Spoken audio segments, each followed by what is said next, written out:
Hello everyone. Today I'll be sharing a presentation of a few examples of social inequality that I have seen in my community. I drove around my town this week and took photos of what I believe represents inequality. In this presentation, we'll explain them as well as touch on the class system in America and an example of inequality in a social institution. For my first example, I chose this mural depicting a BLM protest. I chose this visual for its powerful representation of racial inequality, and that's a core theme of stratification and inequality struggles within society as well as my community. This image was chosen because it's a vivid depiction of the BLM movement that had a goal of addressing systemic racism, particularly in the policing and justice system. This mural's public nature and artistic style make it a very compelling visual, and it is across the street from our town's courthouse on the main street in our town. This captures a visual of collective resistance against injustice and economic disparities that disproportionately impact Black community.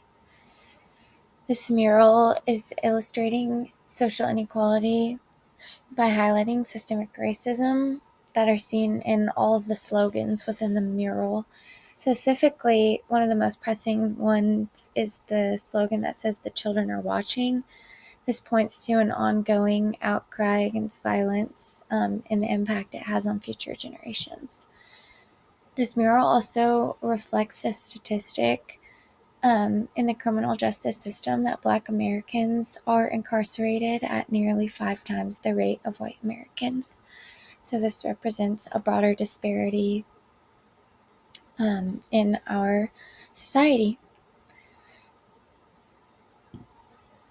The next example I chose is a photo of the Hillcrest Towers in my town, and I selected it because it depicts public housing, and that's a key indicator of economic inequality.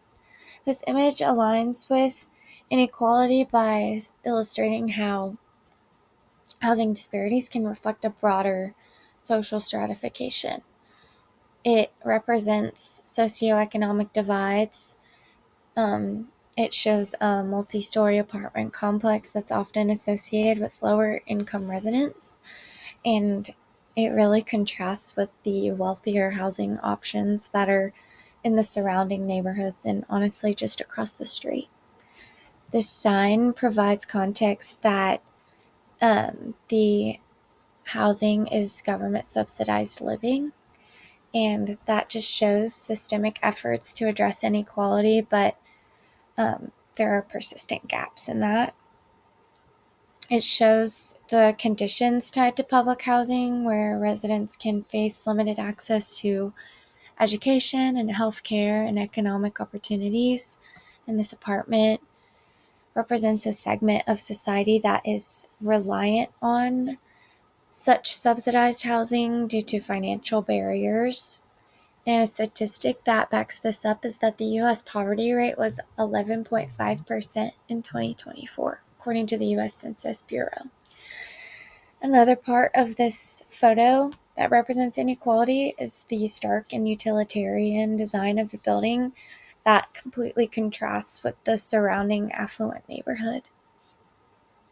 This just shows more unequal resource distribution within society.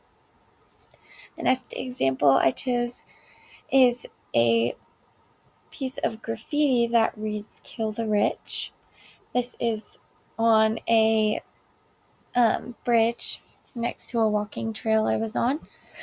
And I selected this photo because it is a bold and stark representation of class tension that aligns with inequality. It captures raw societal frustration with economic inequalities like the wage gap. It reflects deep resentment towards the wealthy, and it makes a provocative visual that can spark discussion on class-based stratification. It's in a very public setting and underscores visible anger, and it can emphasize how inequality can permeate everyday spaces. The phrase that was used in the graffiti expresses extreme hostility towards the affluent, and it reflects a statistic within the US that the wealth concentration is very unequal. The top 1% in America hold over a third of the wealth, according to the Federal Reserve. And this can lead to the less privileged feeling marginalized and having less access to opportunities and social fairness. And the graffiti is just a symbol that is a call pointing to radical change in the inequalities in income. So the textbook highlights a 6-tier class system in America that is structured around 4 major factors that are wealth, education, occupation, and income. The 6 classes are the upper or capitalist class, the upper middle class, the lower middle class, the working poor, and the underclass.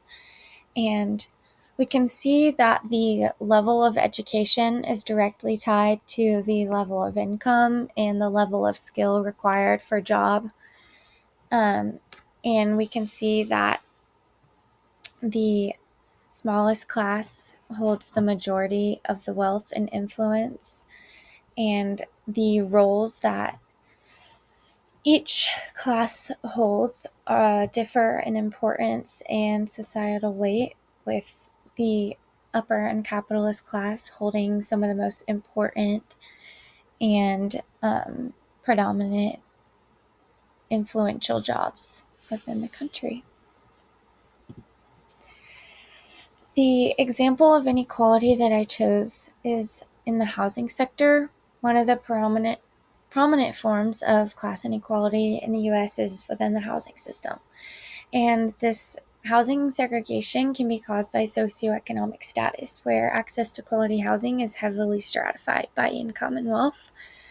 And conflict theory, that was created by Karl Marx, is a classical sociological theory that puts into perspective the housing inequality that we see today. It highlights how the capitalist system benefits the wealthy, who control resources like housing markets, at the expense of the working class. And so, conflict theory is just one of the major classical sociological theories that can explain housing inequality in America well.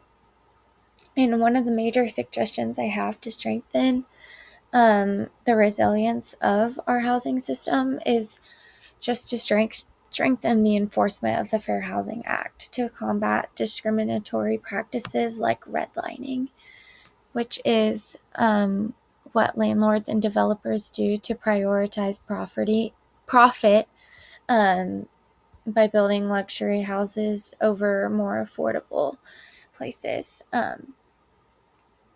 And there are other discriminatory lending practices that